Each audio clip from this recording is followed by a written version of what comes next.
So RaeQuan, we've talked to you several times after games, but first pregame thing, just take me from when you got eligible to now. Tough transition for you? Where are you in terms of getting your whole game back to where you want it to be? It is a little tough. Like, I have no room for error, at all. Everybody else in the country is guaranteed those 30, 35 games. I've only 25, 25 games, and that's all I get. But it hasn't been too difficult. I've been playing basketball for years, so, just kind of being confident and consistent is all. You try to make up for lost time a little bit? Do you find yourself, oh boy, I missed some games, I want to make the most of this? I don't want to say you're putting up shots, maybe you shouldn't, but do you find yourself trying to make up for what you missed? Yeah, shoot, you saw those first 2-3 games. I was trying to make up for a lot of time missed. But other than that, I just slowed down a little bit. Defense, teams watch film, so now I gotta have to tweak my game a little bit rather than just putting shots up. Are you angry about what you had to go through, or what kind of emotion is there about that? Nah, I never was really angry. I definitely thought it was unfair, but God has a plan for everybody. You know what I mean? So I didn't want to kind of dwell on what happened and just kind of keep it positive.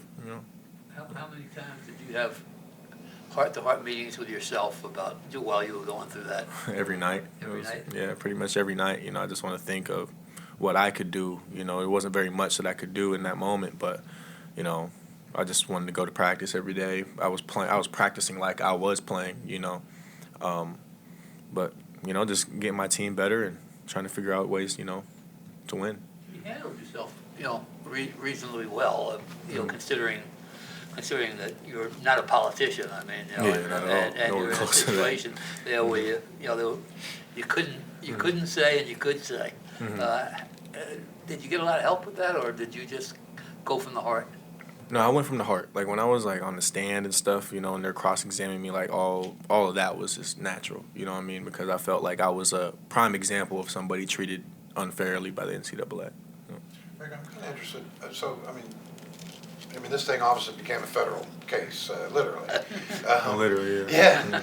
Yeah. And you kind of became the face of it. I know there were other athletes there. But now that the rulings have become what they've become, everyone's kind of gotten eligible. Have you heard from any of those other athletes? Text message, tweets, phone calls? Hey, RaeQuan, thanks for, making the sacrifice you did. Yeah. A few people reached out to me, over message or whatnot. A couple coaches that I know that, their players were ineligible, and they reached out to me, and they're like, yo, appreciate that for, many reasons. And I actually met somebody in person. I met one person, and, he came up to me, and he was a wrestler here, and he was ineligible, and he was very, grateful of what was going on. He was like, bro, you helped me. I don't know where my life was going to go if I didn't, was able to wrestle this year. So, he was very appreciative, for sure. These are guys, obviously, like you said, you didn't know. Yeah, never met And to hear these stories, what's that? It feels great, it was kind of, that's why I'm not too upset about anything. I was still able to make an impact those first 10 games without even being on the floor.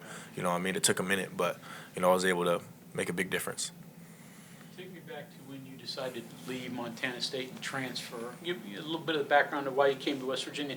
At that point, did you ever have any thoughts that you wouldn't be eligible? Wait, say that again? When you left Montana State, did you not think that you'd be eligible right away at West Virginia? No, How yeah. long did it take to get to the point, I may not be eligible this next year? Yeah, there was a chance. There is a chance of, a thought of me not being eligible. I always kept that in the back of my head. But I believe my case was strong enough to, get my waiver, but, NCAA wasn't really hearing it.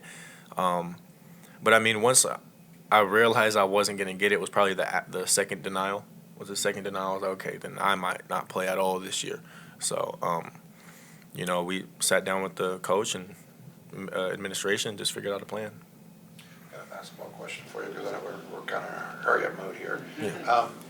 You guys have played a lot of different defenses, and even before you were eligible, they played a lot of different. So from week to week, one week it might be, okay, well, for this team we're going to play this, and for this team we're going to.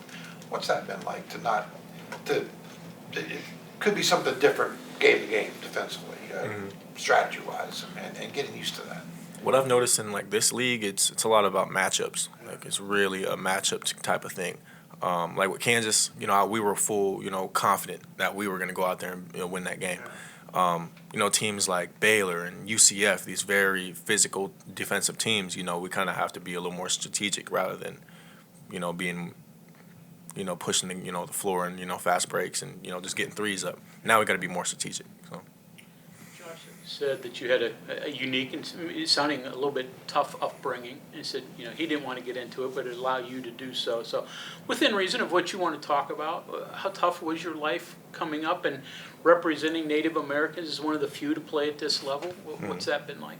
I mean, my life was ordinary for the most part, but just growing up on the reservation, it comes with it hardships, and there's a lot of drug and alcohol abuse and suicides that going on, and sadly a lot of my family members fell victim to a lot of that stuff. But it kind of made me push for what I wanted even harder. I wanted to work a lot harder than I ever imagined. And once I realized I can go play like professional or go to college, that was wraps for everything. I didn't care about even school. Sadly, all the kids listening, go to school, do your schoolwork.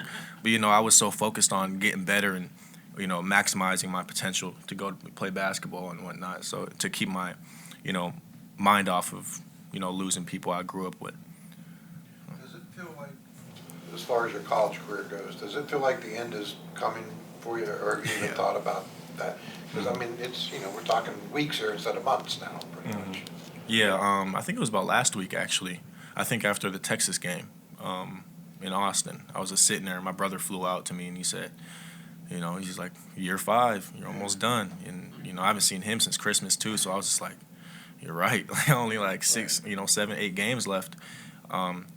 It's different though, I mean, I'm not nervous about going out into the real world and really having basketball be my job rather than it just be my sport at a school. So I'm excited. Why West Virginia when you decided to transfer? Did you know Emmett Matthews, Eric Stevenson at all from their Washington, state I played days? with Eric. Yeah, so you guys were on the team together at one point, right? Yeah, so, we were. Yeah. So did you reach out to him and ask him, hey, would that be a good fit? How'd you get here? So in my recruiting process, West Virginia was kind of one of the last schools to reach out to me. Jay Kuntz called me. Great recruiter. Jay Kuntz, I love him to death.